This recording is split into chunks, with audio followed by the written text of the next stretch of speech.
Hello everybody. So I'm going to show you today how to search on Google Books, which is actually a great search tool for looking for archival documents. They've scanned a lot of these archival documents onto Google, and especially during a pandemic, but even in normal times, I use this a lot to find archival texts.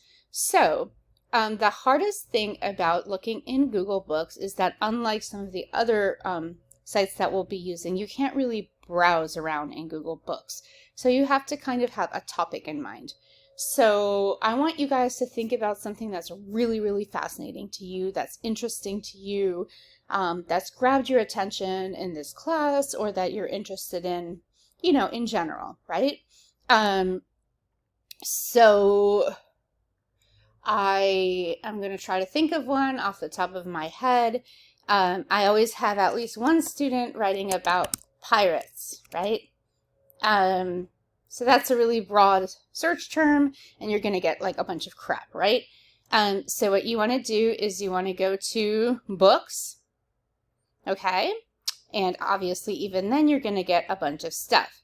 So this is the little setting that's really, really helpful to you. The one that says anytime, and then you can do a custom range. And this is where you're going to be able to search documents that were published during the Romantic era, which is what I mean by an archival source. Archival sources are sources that are not mass produced. They're things that you can't get in print.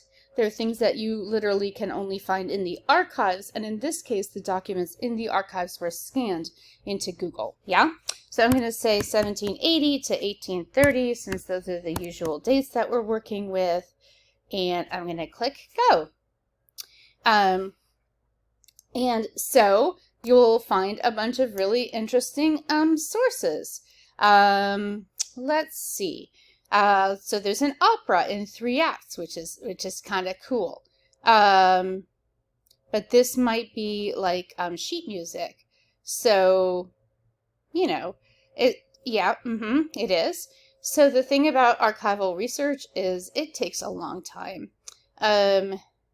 This one I'm not really sure about. So, you can search around. This is obviously an 1827 publication of the plays of Shakespeare, but after a while of searching, you'll find, like here, this is actually like a weekly publication, like a newspaper, Niles's Weekly Register, and there's the capture of pirates in 1825, so that's kind of cool. And let's see, does that one, that is only a snippet view. This is the other problem with Google Books, is that often you don't get the whole thing. But if you keep looking, you'll find, here's a digest of criminal statute law in England, if any of you are interested in law. Trials and proceedings for piracy, right? That's funny. So this might be an interesting, this is something that I would be really interested in. The history of the lives and action of the most famous pirates, highwaymen, pirates, etc., etc. And so here's a great archival text. It would be really fun to read. And you can use it to sort of connect with the Romantic era. So remember that the paper prompt that you guys are working with is, how does this jive with Berend's idea of new romanticisms?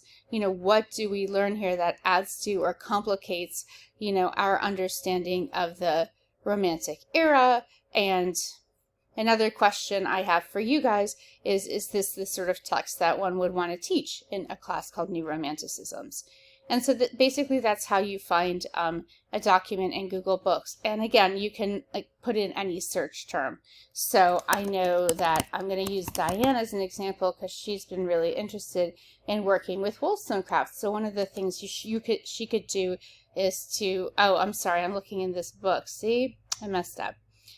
That's all good. So one of the other things you could do is to look to see mentions of an author that you've really enjoyed. and you could look at reviews of their work, right? So there's the, oh gosh, you're going to find a bunch of stuff about Frankenstein. That looks really interesting. A defense of the conduct. Gosh, why can't I see the title? A defense of the character and conduct of Mary Wollstonecraft.